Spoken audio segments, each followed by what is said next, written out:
కేసుల్లో కూడా 326G అనేది పెట్టారు. ఇందులో ముఖ్యంగా భయాందోళనలు, శాంతి భద్రతలకు విఘాతం కలిగించే విధంగా, ప్రజలను రెచ్చగొట్టే విధంగా ప్రేరేపించే చర్యలకు సంబంధించినటువంటి కేసు నమోదు చేశారు. మరొకటి BNS యాక్ట్ 351(3) కింద పెట్టారు. ఇది క్రిమినల్ ఇంటిమిడేషన్ కింద వస్తుంది. బెదిరింపులు లేదా భయపెట్టే వ్యాఖ్యలు చేయడం, లేకపోతే వాటికి సంబంధించినటువంటి చర్యలకు సంబంధించిన సెక్షన్ పెట్టారు.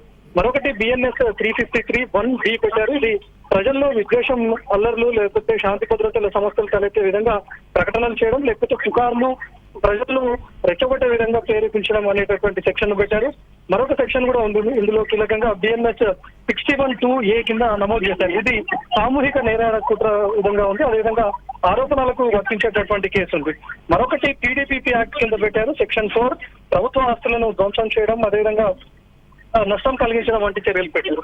అయితే ఉదయం అరెస్ట్ చేయడానికి వచ్చినటువంటి టైంలో అడ్వకేట్ చెప్తుంది కూడా ఆస్తులను ధ్వంసం చేయాలి అని చెప్పి తను చెప్పారు తప్ప ఎక్కడ ధ్వంసం కాలేదు కాబట్టి యాక్ట్ వర్తించదు, ఉద్దేశపూర్వకంగానే ఆ కేసులను పెట్టారు అనేది అడ్వకేట్ చెప్తున్నటువంటి మాట. సాధారణంగా రైట్ ఆఫ్ స్పీచ్ కింద అలాంటి వ్యాఖ్యలు చేస్తూ ఉంటారు ముఖ్యంగా. కానీ ఎప్పుడైతే వ్యాఖ్యలు చేశారో ఇమ్మీడియట్ గా అలాంటి యాక్షన్ జరిగినా, లేకపోతే ప్రజా ఆస్తులను ఎక్కడైనా ధ్వంసం జరిగితే అలాంటి సెక్షన్స్ వర్తిస్తాయి తప్ప బాలకృష్ణపై పెట్టినటువంటి సెక్షన్ అప్లికేబుల్ కాదు అనేటటువంటిది వాళ్ళ తరఫున అడ్వకేట్ చెప్తున్నారు. సో ప్రస్తుతం పెట్టినటువంటి దానిలో తను బాలకృష్ణ చేసినటువంటి వ్యాఖ్యల్లో కూడా రండి మనం సింగరేణి భవన్కి వెళ్దాం, అక్కడ ఉన్నటువంటి వాటిని ధ్వంసం చేద్దాం, ఎక్కడైనా రైలు రోకోలు కూడా పెట్టి రైళ్లను కూడా మొత్తంగా అడ్డుకుందాం, వాటిని ధ్వంసం చేద్దాం అని చెప్పి తను చెప్పారు. అయితే ఇది రైట్ ఆఫ్ స్పీచ్ కింద వస్తుంది తప్ప ఇది అప్లికేబుల్ అవ్వదు, ప్రజా ఆస్తులను కూడా ఎక్కడ ధ్వంసం జరగలేదు అనేటటువంటిది బాలకృష్ణ తరఫు ఉన్నటువంటి అడ్వకేట్ చెప్తా ఉన్నారు. ఇప్పటికే యాంటిసిపేటరీ బెయిల్ కూడా వేశారు, లంచ్ మోషన్ కు వెళ్ళింది. సో ప్రస్తుతం నేరుగా కోర్టుకు తరలించిన తర్వాత కోర్టు రిమాండ్ పంపిస్తుందా లేదా అనేది ప్రస్తుతం చూడాలి. సో రవి ప్రస్తుతం కోర్టుకు తరలిస్తున్నారా లేకపోతే 20వ తేదీన కేసు నమోదైంది. ఆనంద్ అనే వ్యక్తి ఫిర్యాదు చేశారు. ఆనంద్ అనే వ్యక్తి ఇచ్చినటువంటి ఫిర్యాదు మేరకు ప్రస్తుతం బాలకృష్ణ పైన కేసులు నమోదు చేసినటువంటి నాంపల్లి పోలీసులు బీఆర్ఎస్ భవన్ కి రోజు ఉదయం చేరుకున్నారు. ఉదయం చేరుకునేటువంటి టైంలో కూడా లోపల బాలకృష్ణ ఉన్నాడా లేదా అని చెప్పి కూడా చెక్ చేసుకున్నారు. లోపలికి వెళ్ళేటటువంటి ప్రయత్నంలోనే గందరగోళం జరిగింది. కానీ ఎప్పుడైతే అడ్వకేట్స్ అక్కడికి చేరుకున్నారో బాలకృష్ణ పూర్తిగా విచారణకు సహకరిస్తాను అని చెప్పడం, అటు అడ్వకేట్ చెప్పడం, బాలకృష్ణ చెప్పడం కూడా మనం చూసాం. సో ప్రస్తుతం మనం NTV స్క్రీన్ పై ఎక్స్క్లూజివ్ గా కూడా చూస్తున్నాం. బాలకృష్ణ కోర్టుకు తరలిస్తా ఉన్నారు. సో ఇప్పుడు తరలించిన తర్వాత ఇందులో పెట్టినటువంటి సెక్షన్స్ అన్ని అప్లికేబుల్ అవుతాయా లేదా అనేటటువంటిది క్లియర్ గా చూడాలి. మరి ఇప్పటికే అడ్వకేట్స్ చెప్తున్నటువంటి ప్రకారం ప్రజా ఆస్తులను ధ్వంసం చేయాలని మాత్రమే తను చెప్పాడు, కానీ ఇక్కడ ధ్వంసం కాలేదు అనేది వాళ్ళ తరఫు అడ్వకేట్స్ చెప్తున్నటువంటి మాట. కాబట్టి మరి ఏం చెప్తుంది అనేది కూడా చూడాల్సిందే. ఇప్పుడు పెట్టినటువంటి మొత్తం సెక్షన్లలో కూడా అవే ఉన్నాయి. భయాందోళనలు, శాంతి భద్రతలకు విఘాతం కలిగించే విధంగా, ప్రజలను రెచ్చగొట్టే విధంగా తను వ్యాఖ్యలు చేశాడనేటటువంటి సెక్షన్ తో పాటు ప్రజా ఆస్తులను ధ్వంసం చేయడం, ధ్వంసానికి ప్రేరేపించడం అనేది క్లియర్ గా అందులో మెన్షన్ చేస్తున్నారు. కాబట్టి అది అప్లికేబుల్ అవుతుందా లేదా అనేది చూడాలి. ఇంకోటి హ్యాబియస్ గా ప్రతిసారి తన పైన కేసులు నమోదవుతున్నాయి కాబట్టి హ్యాబిచువల్ అఫెండర్ కింద తను చూస్తారా అనేది కూడా చూడాలి. ఇన్ కేసు అది కనుక కోర్టు పరిగణనలోకి తీసుకుంటే ఇమీడియట్ గా రిమాండ్ కు తరలించే అవకాశం కూడా ఉంది. మరి బాలకృష్ణను నేరుగా రిమాండ్ కు తరలిస్తారా లేదా అనేది చూడాలి. ప్రస్తుతానికైతే కోర్టుకు తీసుకొని వెళ్తూ ఉన్నారు భారీ భద్రత మధ్య. గతంలో కూడా బీఆర్ఎస్ కార్యకర్తలను లేకపోతే బీఆర్ఎస్ నేతలను అరెస్ట్ చేసినటువంటి టైంలో కార్యకర్తలు అడ్డుకోవడం మనం చూసాం. కానీ ప్రస్తుతం ముందు వెహికల్ ఒకటి ప్రోటోకాల్ వెహికల్ ఉంచి ఆ తర్వాత వెనుక ఉన్నటువంటి ఎస్కార్ట్ వెహికల్ ను కూడా ఉంచారు. సో ఎక్కడ కార్యకర్తలు అడ్డుకోకుండా ఉండే విధంగా తనను నేరుగా కోర్టుకు తరలిస్తున్నాయి. దేని నుంచి బీఆర్ఎస్ భవన్ వద్ద జరుగుతున్నటువంటి హంగామా కానీ లేకపోతే కార్యకర్తలు అడ్డుకోవడం, ఉద్రిక్త పరిస్థితులు చోటు చేసుకున్నటువంటి టైంలో ఎక్కడ కార్యకర్తలు అడ్డుకోకుండా ఉండే విధంగా ప్రస్తుతం భారీ భద్రత మధ్య బాలకృష్ణను కోర్టుకు తరలిస్తున్నారు. మరొక 5 నిమిషాల్లో బాలకృష్ణను కోర్టుకు తరలిస్తారు. మరి ఇప్పటికే తన పైన ఉన్నటువంటి యాంటిసిపేటరీ బెయిల్ పైన కూడా వాదనలు జరిగే అవకాశం ఉంది. లంచ్ మోషన్ కి వెళ్ళారు కాబట్టి మరి యాంటిసిపేటరీ బెయిల్ గ్రాంట్ అవుతుందా లేకపోతే ఇక్కడ నమోదైనటువంటి కేసుల ప్రకారం రెచ్చగొట్టే వ్యాఖ్యలు మాత్రమే చేశాడనేది కోర్టు పరిగణలోకి తీసుకుంటుందా లేకపోతే హ్యాబిచువల్ అఫెండర్ కింద తనను రిమాండ్ కు తరలిస్తారనేది చూడాల్సింది. ప్రియా, సింగరేణిపై వివాదాస్పద వ్యాఖ్యల కేసులో బాల్కసుమన్ను పోలీసులు అదుపులోకి తీసుకున్నారు. ప్రస్తుతం నాంపల్లి PS కు తరలిస్తున్నారు. తర్వాత కోర్టుకు తరలించిన తర్వాత మిగతా స్టెప్స్ ఏ విధంగా ఉంటాయి అనేది చూడాలి. ఉదయం నుంచి కూడా తెలంగాణ భవన్ దగ్గర ఒక హైడ్రామా చోటు చేసుకున్న సిచ్యువేషన్ కనిపించింది. తెలంగాణ భవన్ నుంచి బాల్కసుమన్ బయటకు వచ్చి మీడియాతో మాట్లాడడం జరిగింది. తనపై కక్షపూరితంగా కేసులు పెట్టి వేధించే ప్రయత్నం చేస్తున్నారు అని చెప్పి బాల్కసుమన్ కూడా మాట్లాడడం జరిగింది. అప్పటికే పోలీసులు అక్కడ భారీ సంఖ్యలో మోహరించి ఆయన మీడియాతో మాట్లాడిన అనంతరం బాల్కసుమన్ని తెలంగాణ భవన్ దగ్గర అదుపులోకి తీసుకోవడం జరిగింది. ప్రస్తుతం నాంపల్లి PS కు తరలిస్తున్నారు.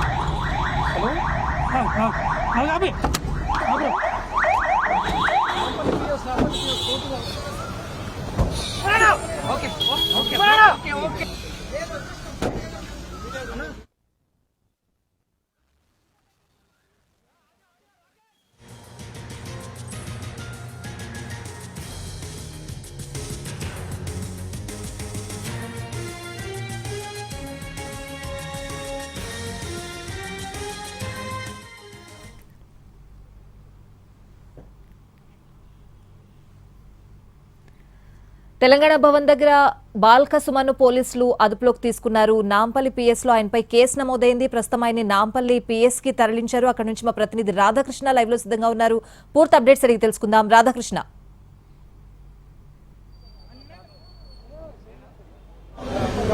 నాంపల్లి పోలీస్ స్టేషన్కి బాల్క సుమన్ లోపలికి వెళ్ళిన తర్వాత అతన్ని వెహికల్ దింపడంతో నడుచుకుంటూ లోపలికి వెళ్ళాడు బాల్క సుమన్. అతని పైన దాదాపు 6 సెక్షన్ల కింద కేసులు కూడా నమోదు చేయడం జరిగింది. ప్రస్తుతం అయితే మనం చూస్తున్నాం మొత్తం 2 టీంలు, అంటే ఒక ఏసీపీతో పాటు ఇన్స్పెక్టర్, 2 ఎస్ఐలు, మొత్తం 4 బాల్క సుమన్ని తీసుకొని వచ్చారు. బాల్క సుమన్ వెంట అడ్వకేట్ కూడా ఉన్నాడు. లక్ష్మణ్ అడ్వకేట్ని కూడా అదే వెహికల్లో ఎక్కించుకొని లోపలికి అయితే తీసుకొని వెళ్ళడం జరిగింది. ప్రస్తుతం బాల్క సుమన్ని స్టేషన్ ఇన్స్పెక్టర్ ఎవరైతే ఉన్నారో అతనితో పాటు ఐఓగా ఉన్న 2 ఆఫీసర్లు అతన్ని విచారించే అవకాశం అయితే ప్రస్తుతం కనబడుతుంది. ప్రస్తుతం అతన్ని విచారించడానికి ముందుగా కొంత సమయం ఇస్తారు.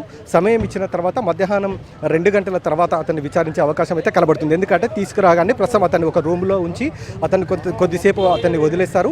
ఆ తర్వాత అడ్వకేట్ కూడా అక్కడే ఉన్నాడు కాబట్టి అడ్వకేట్ తోటి మాట్లాడడానికి కొద్దిసేపు సమయం ఇచ్చే అవకాశం కూడా కనబడుతుంది. ఆ తర్వాతనే అతన్ని ప్రశ్నించడానికి లోపలికి ఇన్స్పెక్టర్, ఏసీపీతో పాటు ఐఓ, కేసుకు సంబంధించిన ఐఓ, మొత్తం 3 లోపలికి వెళ్ళి అతన్ని విచారించే అవకాశం కనబడుతుంది. ప్రధానంగా ఈ వ్యాఖ్యలు ఏవైతే వివాదాస్పద వ్యాఖ్యలు చేశారో బాల్క సుమన్ ఎందుకు అలాంటి వ్యాఖ్యలు చేయాల్సి వచ్చింది? కావాలని వ్యాఖ్యలు చేశారా, లేదా బీఆర్ఎస్కి సంబంధించిన అనుబంధ కార్మిక సంస్థ సింగరేణి సంబంధించిన సంస్థ ఏదైతే ఉందో, యూనియన్ ఏదైతే ఉందో ఆ యూనియన్ పూర్వ వైభవాన్ని తీసుకురావడానికి వివాదాస్పద వ్యాఖ్యలు చేశారా? అసలు ఏంటి కారణం ఏంటి? ఎందుకు సింగరేణికి సంబంధించిన దాంట్లో ప్రధానంగా మిలిటెంట్ యాక్టివిటీ చేయాలంటూ చెప్పడం జరిగింది అన్న దానికి సంబంధించి ప్రధానంగా విచారించే అవకాశం కనబడుతుంది. దానికి సంబంధించిన సెక్షన్స్ ఇప్పటికే నమోదు చేశారు. మరొక వైపు లీగల్ టీం ఏదైతే ఉందో బాల్క సుమన్కి సంబంధించిన లీగల్ టీం వాళ్ళు కూడా యాంటిసిపేటరీ బెయిల్ కోసం ఇప్పటికే సిద్ధం చేసి ఉంచడం జరిగింది. కోర్టులో కూడా మూవ్ చేశారు. కానీ హాలిడేస్, వెకేషన్ ఉండడంతో కోర్టుకి రెగ్యులర్ కోర్టు స్టార్ట్ కావడానికి గురువారం వరకు సమయం ఉంటుంది. కాబట్టి ఆ టైం వరకు ఖచ్చితంగా యాంటిసిపేటరీ బెయిల్ అనేది రాదు. ఈ లోపలనే పోలీసులకు సమాచారం అందిందనేది కూడా లీగల్ టీం చెప్తూ ఉంది. అంటే యాంటిసిపేటరీ బెయిల్కి సంబంధించిన సమాచారం రావడంతో ఇవాళ పోలీసులు అతన్ని అరెస్ట్ చేయడానికి వచ్చారు అనేది కూడా ప్రస్తుతం లీగల్ టీం చెప్పడం జరిగింది. దానికి సంబంధించి లీగల్ టీం కొద్దిసేపటి క్రితం పోలీసులు ఎప్పుడైతే బీఆర్ఎస్ భవన్ దగ్గరికి వచ్చారో వాళ్ళతోటి మాట్లాడడం జరిగింది. ఏ విధంగా అరెస్టుకు సంబంధించిన అంశాలను కూడా వాళ్ళతో మాట్లాడారు. ఈ అరెస్టుకు సంబంధించి ఏ విధంగా ప్రాసెస్ ఉంటుంది, అలాగే అరెస్ట్ చేసిన తర్వాత ఎక్కడికి తీసుకొని వెళ్తారు అనే విషయాలని లీగల్ టీం పూర్తిగా పోలీసులను అడిగి తెలుసుకోవడం జరిగింది. ఆ తర్వాత ఇక్కడ నుండి బీఆర్ఎస్ భవన్ నుండి ఎప్పుడైతే భవన్ నుంచి బయటికి వచ్చాడో వెంటనే పోలీసులు అతన్ని అదుపులోకి తీసుకొని నేరుగా నాంపల్లి పోలీస్ స్టేషన్కు తీసుకొని రావడం జరిగింది. ప్రస్తుతం నాంపల్లి పోలీస్ స్టేషన్లో అయితే బాల్క సుమన్ ఉన్నారు. అతన్ని విచారించడానికి అవసరమైన ఏర్పాట్లు ఒకవైపు కొనసాగుతున్నాయి. మరొక వైపు అతని పైన నమోదైన సెక్షన్స్ ఏవైతే ఉన్నాయో బాల్క సుమన్ పైన అవన్నీ కూడా వర్తించవనేది లీగల్ టీం చెప్తూ ఉంది. అతను చేసిన వ్యాఖ్యలకు కావచ్చు,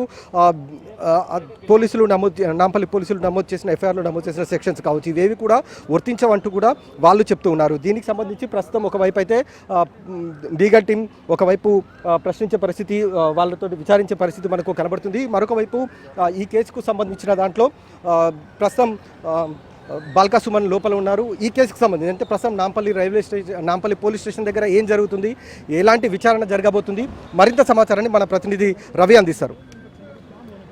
ప్రస్తుతం నాంపల్లి పిఎస్కు బాల్క సుమన్ను తీసుకొని వచ్చారు. ప్రస్తుతం లోపల స్టేట్మెంట్ రికార్డ్ చేయబోతున్నారు. ఇప్పటికే బాల్క సుమన్ పైన నమోదైనటువంటి కేసుల్లో కూడా చూస్తే ఉద్దేశపూర్వకంగా రెచ్చగొట్టే విధంగా వ్యాఖ్యలు చేశాడు అనేటటువంటి సెక్షన్స్ తన పైన ఉన్నాయి. అందులోనూ ప్రజా ఆస్తులను ధ్వంసం చేసే విధంగా ప్రేరేపించాడు, ప్రజలను రెచ్చగొట్టాడు అనే దానిపైన సెక్షన్ ఉంది. కాబట్టి వాటిపైన విచారించబోతున్నారు. ఎందుకు ఆ వ్యాఖ్యలు చేయాల్సి వచ్చింది అనేది కూడా తను మాట్లాడినటువంటి రికార్డును, అదేవిధంగా ఆ ఫుటేజ్ను కూడా పోలీసులు స్వాధీనం చేసుకున్నారు. ఆనంద్ అనే వ్యక్తి ఇచ్చినటువంటి ఫిర్యాదు మేరకే నాంపల్లి పోలీసులు కేసు నమోదు చేశారు బాల్క సుమన్ పైన.